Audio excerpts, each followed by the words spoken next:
Doctor Yunus sir নতুন একটা আইন জারি করেছে। যদি কোনো মেয়ে তার স্বামীকে ছেড়ে যায় তাহলে কাবিনের টাকা মেয়ের দিতে হবে।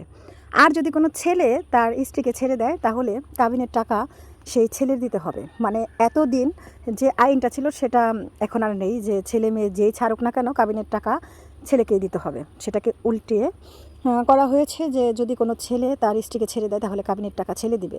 আর যদি কোনো মেয়ে তার স্বামীকে ছেড়ে যায় তাহলে কাবিনের টাকা সেই মেয়ে দিবে। ঠিক আছে ব্যাপারটা, কিন্তু আরও একটা আইন হয়তো বাংলাদেশে করা উচিত ছিল, সেটা হলো পরকীয়ার আইন। এখন আমাদের সমাজে এরকম তো অনেক ঘটনাই ঘটে যে শ্বশুরবাড়ির অনেক অত্যাচারের কারণেই একটা মেয়ে সংসার ছাড়তে বাধ্য হয়। স্বামীর কথা, আমি তোমাকে ছাড়বো না কিন্তু তোমাকে অনেক অত্যাচার করব। অথবা এরকমও হতে পারে যে বউ তার স্বামীকে ছাড়বে না কিন্তু সুখে শান্তিতে সংসারও করবে না। তখন কি হবে? তখন কে দিবে সেই কাবিনের টাকা? আর যদি এরকম কোনো কিছু ঘটে যে হাজব্যান্ড তার বউকে ছেড়ে দিবে না ঠিকই, কিন্তু বাইরে পরকীয়া চলবে, অথবা বউ তার স্বামীকে ছেড়ে দিবে না, সংসারও চালাবে পরকীয়াও চালাবে, তাহলে তখন কি হবে?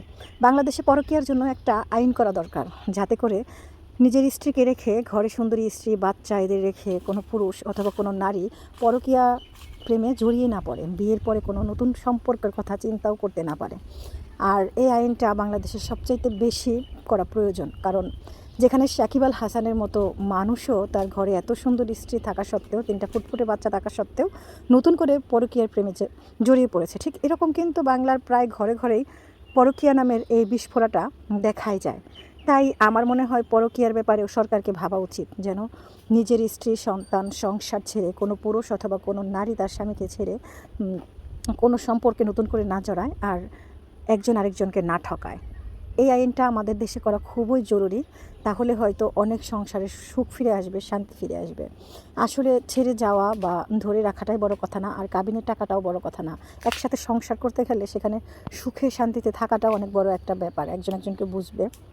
তবে ডক্টর ইউনূস স্যারের পদক্ষেপ হ্যাঁ অবশ্যই ভালো হয়েছে, কিন্তু আইনটা আরেকটু কঠিন হতে হবে, যেন জুলুম অত্যাচার অবিচার এগুলো যেন কারো উপরেই না হয়, না হয় আমার ভাইদের উপর, না হয় বোনেদের উপর। আর পরকীয়া নামক এই অভিশাপটা মুক্ত হতে হবে আমাদের। তাই পরকীয়ার জন্য একটা নতুন আইন জারি করা উচিত। কি বলেন? অবশ্যই কমেন্ট করে জানাবেন আপনাদের মতামত।